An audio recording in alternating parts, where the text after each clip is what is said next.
Welcome to Redvee TV's Instant Reaction, supported by Chapel House for the 2023 season, following St Helens' 18-6 victory over the Warrington Wolves in a dominant one-sided game that was never in doubt from start to finish.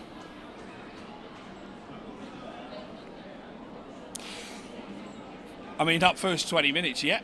Are we going to do the rest of the game as well? Yeah. We thought they were going to have to not cut the grass. It was all one end, all of that down this end. Absolute dominance. We go 12-0 up, but we're just not taking chances. It was a little bit like last week, wasn't it, at first? Yeah, it was almost that test match intensity, that playoff game intensity, where we were just on it, absolutely on it. Just getting the ball back off, and first tackle sets a tone where you're driving them back. And yeah, they make meters off the third or fourth tackle. But yeah, the first 20, absolutely brilliant. But I said to you after 20 minutes, we've left points out there. We needed to score more points. We needed to be more on it and more sharp. We need dummy runners. We need options inside and out. We need to be looking for that offload where it's on, not where it's not. There's a lot to work on there. Defensive, no, but attacking-wise and discipline-wise, definitely.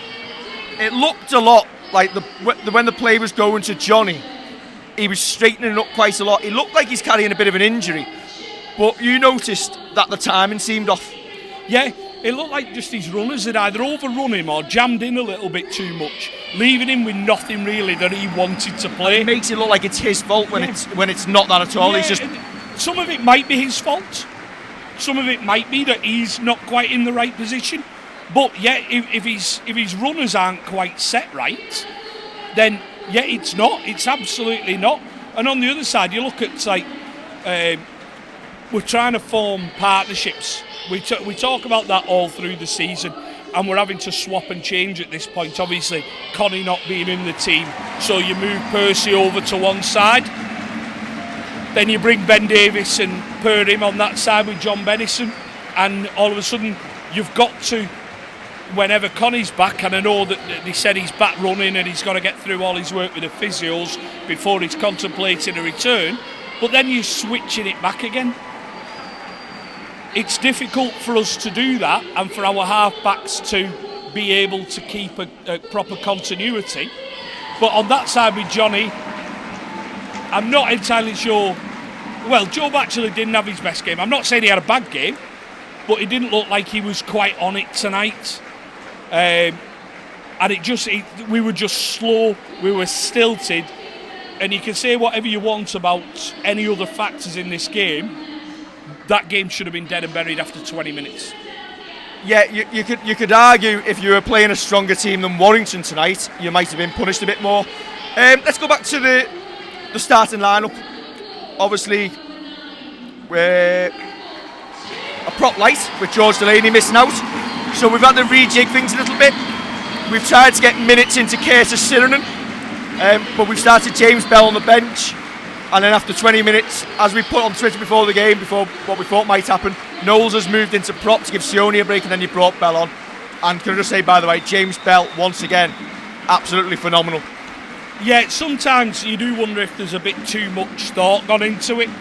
And you don't just say, well, it again, I know Morgan Knowles has had a bit of an injury, whether it's to prolong the minutes he can do on the park, like with bringing Sam Royal on and Sam Royal going into prop and doing a stint in the middle. But maybe we're trying to be a bit too clever and not having James Bell on. I know, listen, he comes on fresher after 20 minutes, but he's currently our standout player. To me, he's got to start. And if that means you're dropping Morgan Knowles and bringing him off the bench, so you've got another experienced player to come on in that middle position, then you do that. You don't... I think, we said it before when we saw that Sione was starting at prop, that it looked like a strange one. But we've tried doing what we did with Batchelor when he came back, of giving Curtis 40 minutes and then bring him off and you don't see him again. just probably keep his legs moving on the bike or something like that. But you don't see him again unless we'd have really needed him. But I think the team's just lacking, and if we go into a semi-final and haven't kind of got our support runners right, we can kiss goodbye to 5 in a row. Our discipline tonight. I would like to know why our discipline is considered to be so much worse than every other team in Super League.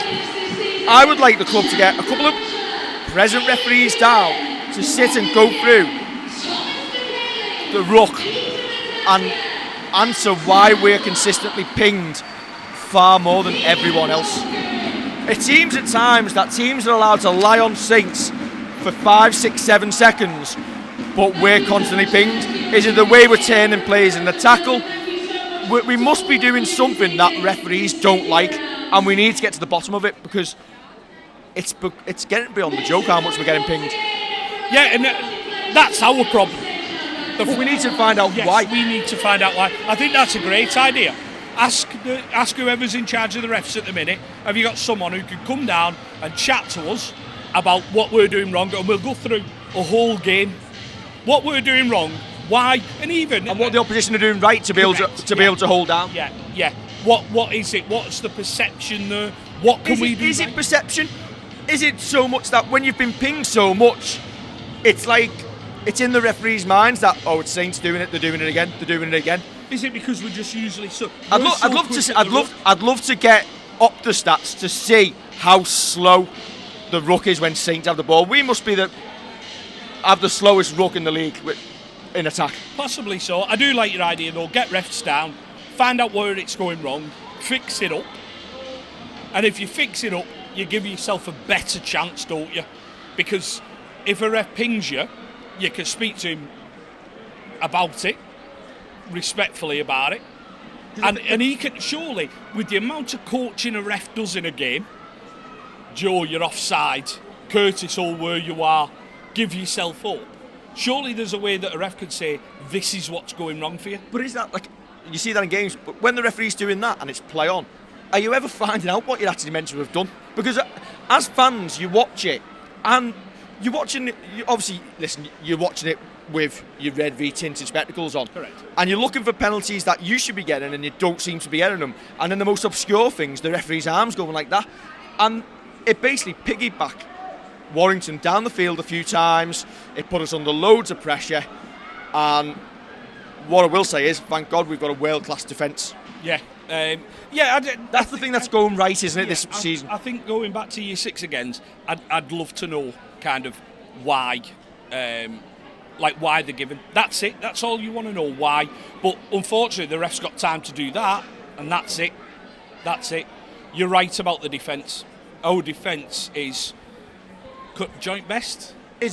Or is it the best again now? It's miles the best, yeah.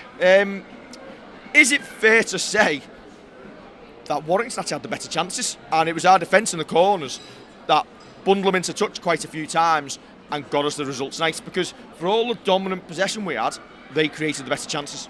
Yeah, second half. I've not known the Halliwell Jones to be as flat from the home fans in the first half, because I bet it was almost like they're going to miss out on the playoffs. Yeah, it was like they were just the knowing look to the camera. Yeah, they were scared of what was happening. They were proper. Can I say, by the way, I think Darryl Clark's just stood on the stage and gone, "See you later, losers." Yeah, they were scared of how the game had started, but in the second half, they started getting field position. They started making chances, but because our defence has been so good,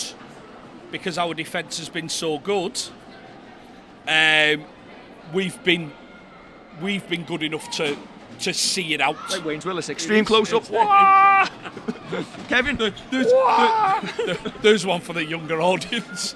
Party time. Excellent. Yeah, I've just spoke to someone and they said the word shell-shocked. It was almost like Warrington was shell-shocked, and then second half we're forced into long kicks, but the problem is a lot of the time you're putting them down to the two quickest players on the park, Duffy and Ashton, and they're allowed to make easy meters coming forward just through the sheer pace. I think I said to you with 20 minutes left when it was 12-0, if they get one here, tails are going to be up and we're going to worry. And it's fair to say the Saints end went flat for 10, 12 minutes. As much as the Warrington end, the Warrington home end was flat in the first, or it seemed flat to where we were in the first half, correct? The Saints fans got worried because, as we were saying to the people round us when we were having a chat, one bounce of the ball, one missed tackle, they're back in the game.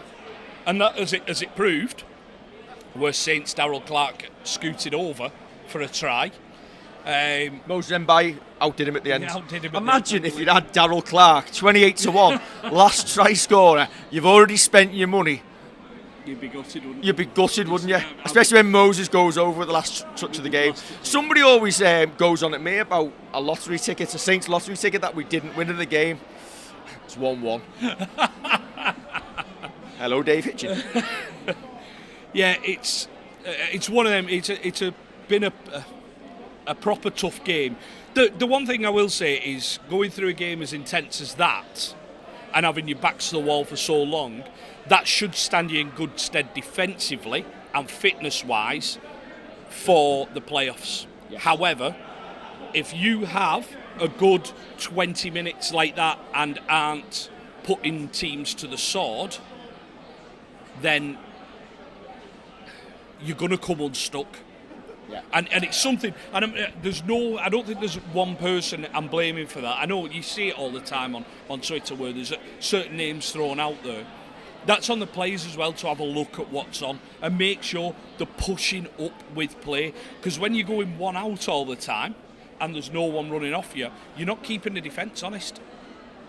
So I just think we were flat. I think you could really tuck into having a go at the Saints' attack tonight. Some of the kicking game was good though. I thought Lewis Dodd has forced a couple of goal line dropouts. He's not always gone to the earth, and the ones that he went to the earth at least were going properly high. It's almost like with the kicking, it's almost like we trust our defence. Yeah. We're happy to hand over 5 metres off the opponent's try line and think you're not going to go 95 metres and beat us. That said, points difference. We are now 1 point behind Catalan on the points difference before their game against Leeds tomorrow. For us to be in with a chance of doing it on points difference, you almost feel like you've got to be within 14, 16 points of them. Are Catalan going to beat Leeds by less than 20? No. I think points difference is gone. I think we're relying on a defeat for someone, I think. And do you know what? You could be playing this tomorrow night and Catalan have won by 4, but I suspect got beat. But you suspect it's probably going to be an absolute shellacking. Yes. In which case, Salford have got something to play for next week. Lee may have to get a win against Wigan to ensure that they finish 4th. And after a couple of a poor performance tonight against Wakefield, they won't want to go into the playoffs. So all we can do is do the business against Hull next week and hope something goes in our favour. Yeah, otherwise it's going to be a tough route to the grand final. Via France. Yeah, and I know people have said to us that we've lost that points difference issue with games like Castleford that was played in the rain at home and only beaten, was it 22-0? To me, no, it's the games you've lost that is where you've lost it. Your Leeds at home where you lose by a point. You could probably go through some of the Catalan games or Wigan games where they could have put another 20-30 on the board and haven't. But as it stands, we've got potentially you've got Hull FC, and then as long as you win either 2 or your 3 last games, you're going to win it. Yeah. Well, yeah. And if you lose one, you don't. Yeah. That's the thing at the moment. We win our next. If we finish where we currently are, where we currently will be at the end of the season. We've won 8 in a row. Yeah. You need to win 4 more, and you're guaranteed to be champions. Yeah.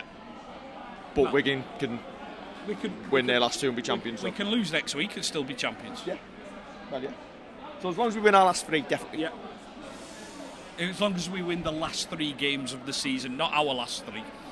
Because we could end up playing Hull and then playing in a but then But then if you're in your next two, then you're definitely in the grand final. Are Semantics. All we know is that Saints are going into the playoffs and Warrington probably aren't. Big up to the Warrington fans who turned out tonight. We said, would you have given up a long time ago on this lot? And I think we said, yeah, wouldn't have been down in that corner near the Saints fans. Do you know what? You should get medals for standing in that corner when you know you're going to get 3,000 Saints fans lording it over you for the entire 80, barring a miracle. Yeah, and it's another one of breaking Warrington's hearts again with a late try. 12-6, 3 minutes to go. They're on the march. They put Saints down to 12, and they just flopped. Well, got a penalty given against them, and then they chatted back, which marched us another 10. I took another 30 seconds off the clock. It took more time off the clock. I suppose that goes down along with Brad Singleton's push at the end of the Warrington-Salford game as a bonehead play. Simple as that. Never mind. Wakefield are down.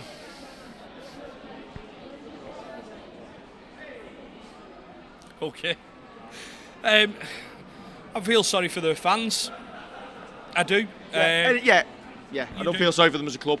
You can't consistently try and win 6 games at the end of every year to stay up and survive that way. I think it's the same analogy as if you blame a ref for taking points away or not scoring enough points when you're the ones leaving them on the field. You can't expect to keep surviving. And you know what? It was close, that game tonight, or it sounds like it was close, and it could have been Cass who were struggling with it. They live to fight another day, but after their 2017 season, the amount that they've dropped off, that'd be worrying as well. Yeah, they've got to make sure they just finish above Feb next season. Yeah, well, whoever comes up. Or whoever comes up. Equally happy for Castleford. It's a ground we always like going to.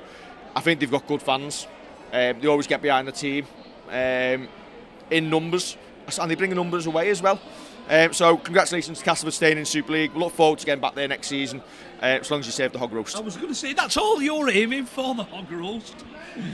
Right then, don't forget to like, share and subscribe, and we'll catch you next week for the Redvee TV show. Catch you soon.